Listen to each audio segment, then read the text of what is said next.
అందరికీ నమస్కారం. నేను మీ భార్గవి. వెల్కమ్ టు హారం సాయి బ్లాగ్స్. జూలై 21 ఆదివారం గురు పౌర్ణమి సందర్భంగా నేను మా పెద్దబ్బాయి హారం సాయి మార్నింగ్ లేచి ఇంట్లో దీపం పెట్టుకొని పూజ చేసుకొని బాబాగారి టెంపుల్కి 5:30కి వెళ్ళాము. అప్పుడే 5:15కి హారతి కాకడ హారతి అయ్యింది. కాకడ హారతి అనంతరం కూడా ఇక్కడ బాబా గారికి అభిషేకాలకి రెడీ చేస్తున్నారు.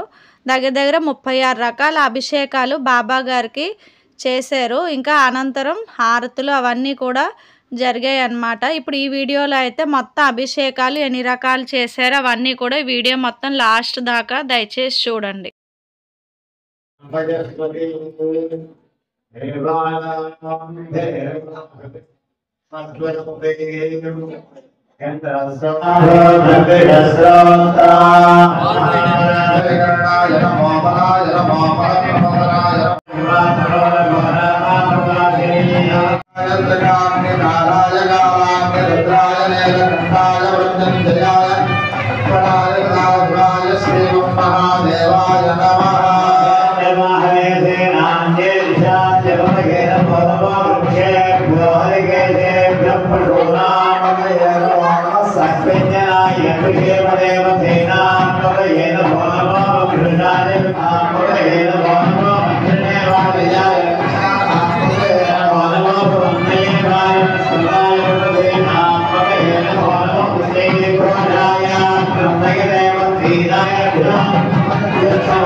ఇక్కడ బాబాగారి టెంపుల్లో ఎవ్రీ ఇయర్ ఒక్కొక్కసారి ఒక్కొక్క డెకరేషన్ అనేది చేస్తారు. చాలా చాలా బాగా చేశారు కదా డెకరేషన్ అయితే, ఫ్లవర్స్ మొత్తం. లాస్ట్ ఇయర్ మొత్తం అంతా కూడా పళ్ళతో చేశారు. అందుకే లాస్ట్ ఇయర్ ఒకవేళ ఎవరైనా వీడియో చూడకపోతే కనుక కంపల్సరీ మా ఛానల్ సబ్స్క్రైబ్ చేసుకోండి. లాస్ట్ టైము వీడియో కూడా మా ఛానల్లో ఉంటుంది, షార్ట్ వీడియోస్లో. మీరు సబ్స్క్రైబ్ చేసుకుంటే బాబా గారి వీడియోస్ అన్నీ కూడా మీకు వస్తాయి. లాస్ట్ ఇయర్వి యానివర్సరీ వీడియోస్ అన్నీ కూడా వస్తాయి. ఇంకా ఇక్కడ ఈరోజు అయితే స్పెషల్గా అన్నంతో కూడా అభిషేకం చేశారు. ఈ అన్నం అంతా కూడా ప్రసాదం కింద చేసి వచ్చిన భక్తులందరికీ కూడా పంచిపెట్టారు. ఇక్కడ గురు పౌర్ణమికి వారం రోజుల ముందు నుంచే సాయి దత్త హోమం, సాయి సచరిత్ర పారాయణ ఇవన్నీ కూడా జరిగాయి. కలశ స్థాపన అవన్నీ కూడా. ఇప్పుడు ఆ కలశలోని ఉన్న వాటర్ కూడా తీసుకొచ్చి ఇక్కడ బాబా గారికి అభిషేకం చేయడం జరిగింది. వీడియో మొత్తం దయచేసి లాస్ట్ వరకు చూడండి. మొత్తం అన్ని రకాల అభిషేకాలు చూడండి. రాలేని వాళ్ళు ఎవరైనా టెంపుల్కి ఉంటే దర్శిస్తారని మొత్తం వీడియో అనేది నేను పెట్టడం జరిగింది.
గురు పౌర్ణమి రోజు ఇక్కడ ఈస్ట్ షిరిడి సాయి ధ్యాన మందిరంలో వైజాగ్లో ఉంది ఈ టెంపుల్. ఆర్టీసీ కాంప్లెక్స్కి 3 కిలోమీటర్స్ డిస్టెన్స్లో ఉంటుంది.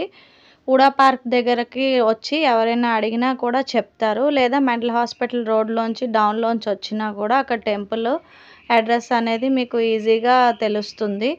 ఎవరైనా ఇప్పటివరకు ఈ ఆలయాన్ని విజిట్ చేయని వాళ్ళు ఎవరైనా ఉంటే తప్పకుండా వచ్చి దర్శించుకోండి. ఇంకా ఈరోజు అభిషేకాలు ఇవన్నీ కూడా చూశారు కదా. మార్నింగ్ అయితే 5:15 కాకడి హారతి అయ్యింది. కాకడి హారతి అయిన తర్వాత 6 o'clockకి అభిషేకాలు ఇవన్నీ కూడా స్టార్ట్ చేశారు. ఆ రోజైతే కంటిన్యూస్గా మార్నింగ్ నుంచి వర్షం పడుతూనే ఉంది. నేను కూడా టెంపుల్కి వర్షంలోనే తడుచుకునే వెళ్ళాను. చాలామంది ఇంకా భక్తులు కూడా వచ్చారు. అంత ఎర్లీ మార్నింగ్ 6 o'clockకి కూడా చూసారా ఎంతమంది భక్తులు జనం ఉన్నారో. గురు పౌర్ణమి సందర్భంగా ప్రత్యేక ఈ అభిషేకాలు పూజలు ఈ హారతుల్లోని పాల్గొనడానికి చాలా దూరం నుంచి కూడా చాలామంది భక్తులు వచ్చారు. ఇక్కడ దగ్గర దగ్గర ఒక 2 hours 3 hours దగ్గర దగ్గర అభిషేకం అనేది జరిగింది. ఎందుకంటే వచ్చిన భక్తులందరి చేత కూడా ఇక్కడ పాలాభిషేకం చేయించారు. పాలు తామే స్వయంగా ఇవ్వడం వల్ల బాబా గారికి ఏంటంటే వచ్చిన వాళ్ళందరికీ ఒక సాటిస్ఫాక్షన్ ఉంటుంది కదా. మా చేతులతో ఈరోజు బాబా గారికి అభిషేకం చేసాము అని. అదే సాటిస్ఫాక్షన్ నాకు కూడా ఉంది. ఈ అభిషేకంలో నేను మా పెద్ద అబ్బాయి కూడా ఇద్దరం కూడా పాల్గొన్నాము. ఇంకా దగ్గర దగ్గర నేనైతే మార్నింగ్ 5:30కి వెళ్ళిన దాన్ని మళ్ళీ ఇంటికి నేను 11:30 12కి వచ్చాను అనమాట. ఈ అభిషేకాలు హారతి అలంకరణ ఇవన్నీ పూర్తయ్యే టైంకి ఆ టైం అయ్యింది. సో నెక్స్ట్ వీడియోలో హారతులు అవన్నీ కూడా చూపిస్తాను. ఓం సాయిరామ్.